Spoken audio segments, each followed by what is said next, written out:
बस देखो, तुम पाओगे कि क्रोध की ज्वाला कुछ ही क्षणों में बुझने लगी, क्योंकि तुमने उसे ईंधन नहीं दिया।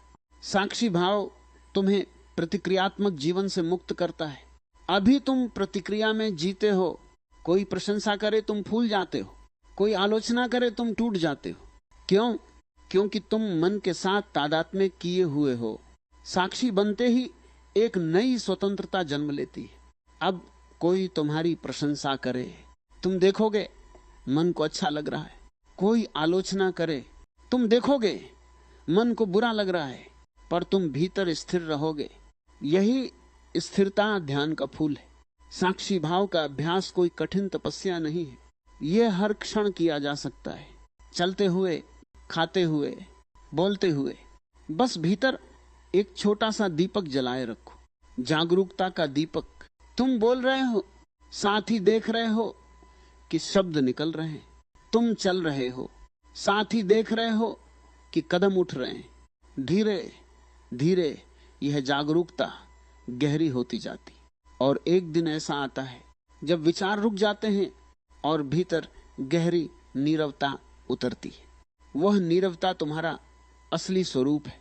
वही आनंद है, वही स्वतंत्रता है, वही प्रेम है।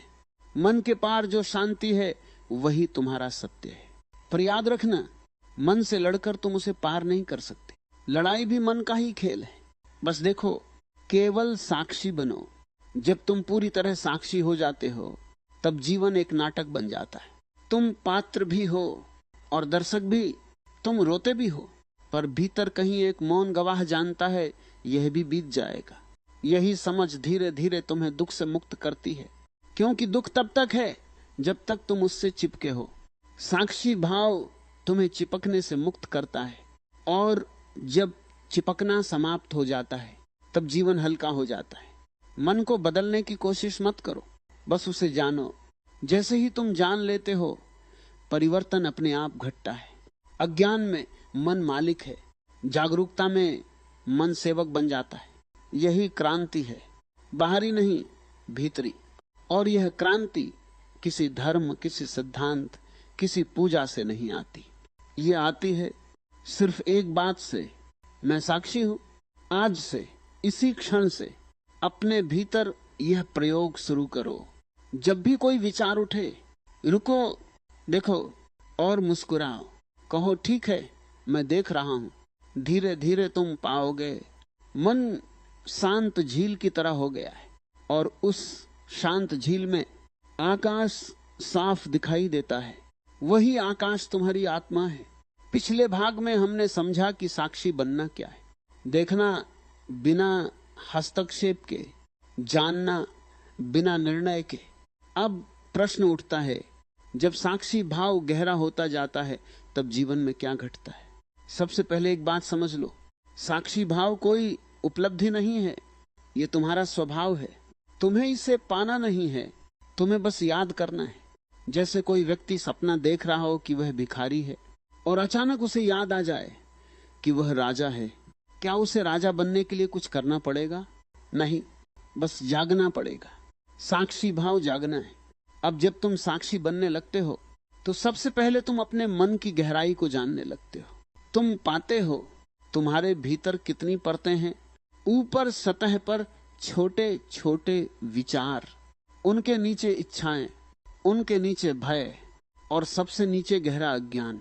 पहले तुम इन सब में उलझे हुए थे, अब तुम इन्हें देख रहे हो। देखते देखते एक अद्भुत परिवर्तन होता है। तुम्हारी पहचान खिसकने लगती है। पहले तुम कहते थे मैं शरीर हूं, फिर तुमने देखा शरीर तो बदलता रहता है। बचपन का शरीर गया, युवावस्था का शरीर बदलेगा, बुढ़ापा आएगा तो तुम शरीर कैसे हो सकते हो। फिर तुम कहते थे मैं मन हूं, पर जब तुम मन को देख सकते हो तो देखने वाला मन नहीं हो सकता।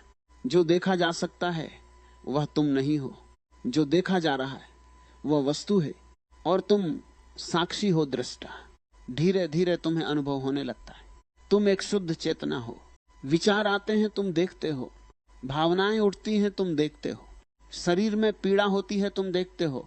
ये देखना गहराता जाता है, और जब ये पूर्ण होता है तब एक क्रांति घटती है। मन की पकड़ ढीली पड़ जाती है, तुम्हें क्रोध आता है पर अब वह तुम्हें जला नहीं पाता। तुम्हें दुख होता है पर वह तुम्हें तोड़ नहीं पाता, क्योंकि भीतर एक स्थिर केंद्र है जो अडोल है। यह केंद्र ही तुम्हारा असली स्वरूप है। जब साक्षी भाव पूर्ण होता है तो जीवन में प्रतिक्रियाएं कम हो जाती। अब तुम प्रतिक्रिया में नहीं, जागरूकता में जीते हो।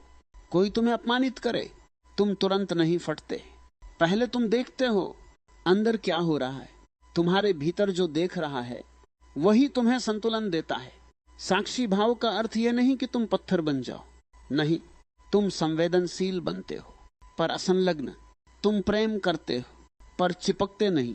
तुम कार्य करते हो पर अहंकार नहीं बनाते। अब जीवन एक खेल बन जाता है। पहले जीवन संघर्ष था, अब जीवन उत्सव है। क्योंकि जो साक्षी है उसे पता है सब क्षणिक है।